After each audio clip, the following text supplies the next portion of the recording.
তুই ম্যাথ করবি একটা, ম্যাথ করবো 10টা। তুই যা করবি তুই আমাকে জাস্ট একটা জায়গায় বিট করতে পারবি না, সেটা হলো আমার ওয়ার্ক এথিক। এই জায়গায় আমি সাইকো, মানসিক রুগী। আমি মরার আগে পর্যন্ত কাজ করবো। এই মেন্টালিটি নিয়ে যদি আগাও, লাইফে কোনো জায়গায় আটকাবা না, সর করে পার হবা। আর যার মাথার মধ্যে এই আফসোসটা থাকে, আল্লাহ আমার ভাগ্য কেন ভালো না, আমার ব্রেন কেন ভালো না, আমার লাইফে কেন এত প্রবলেম, এগুলোতে তোমার কোনো কন্ট্রোল নাই। You only have the control over your work ethic, over your dedication, over your focus. জীবনে একটা ভালো স্টুডেন্টের কাছ থেকে, তোর যে ক্লাসের টপার না, ওর কাছে যা পা ধরে ভিক্ষা চাইবে, মামা তুই বল তুই কেমনে করিস, জীবনে বলবে না।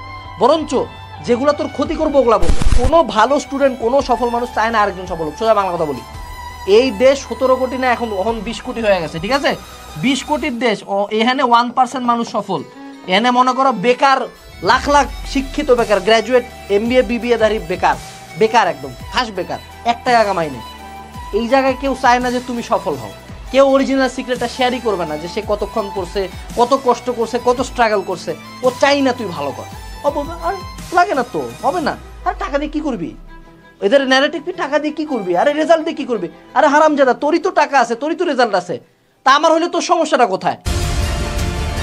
তোমাদের ব্রেনে একটা গার্বেজ কিছু হারামজাদা পীর ঢুকাই দিছে যে তোমাকে একটা চ্যাপ্টার খুব ভালো মতো পড়তে হবে। দেখো, এরা এতটাই নিকৃষ্ট মানে মানুষ যে নিউটনিয়ান মেকানিক্স বা নিউটনীয় বলবিদ্যার উপর 30 ঘন্টার ক্লাস দিছে। একটা জিনিস বুঝ বাবা, তুই যদি নিউটনীয় বলবিদ্যার উপর 30 ঘন্টা ক্লাস করিস, তুই কিন্তু জাস্ট একটা সৃজনশীলের প্রিপারেশন নিছিস। একটা সৃজনশীল আর 2টা MCQ। This is not a very good chapter. এত মানে এমন বাপ কোনো চ্যাপ্টার না যে 30 ঘন্টা লাগে। অর্গানিক কেমিস্ট্রি হলে মানতাম, এটা তো সেপারেট জিনিস।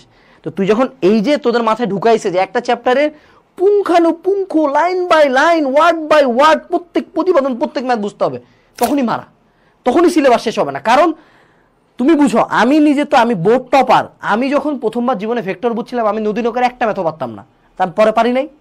তোমার ব্রেন কখনো একবারে সব ইনফরমেশন একদিনে হবে না। যে গোটা পৃথিবীর সবচেয়ে ভালো সাইক্লিস্ট, সেও প্রথম দিনে সবচেয়ে ভালো সাইকেল চালায়নি, বছরের পর বছর চালায় ওই জায়গায় গেছে। অর্থাৎ তুমি যদি প্রথম দিকে টার্গেট করো যে সিলেবাস শেষ হবে, প্রতিটা টপিক, প্রতিটা ম্যাথ পারবো, তাহলে হবে না। প্রথমে কেতাব স্যারের সাথে উদাহরণের ম্যাথ করছি, তারপর না অনুশীলনের ম্যাথগুলো করা সাহস হবে। তুমি যদি শুরুতেই টার্গেট করো উদাহরণ অনুশীলনী মিলায় 300 ম্যাথ আমি করবো, একটা ম্যাথও পারবা না। তোমার ব্রেন আগেই টায়ার্ড, ওরে বাবারে ভাই এত দূর, ঠিক আছে? তো এই জায়গায় 100%-এর দিকে যাওয়ার দরকার নেই।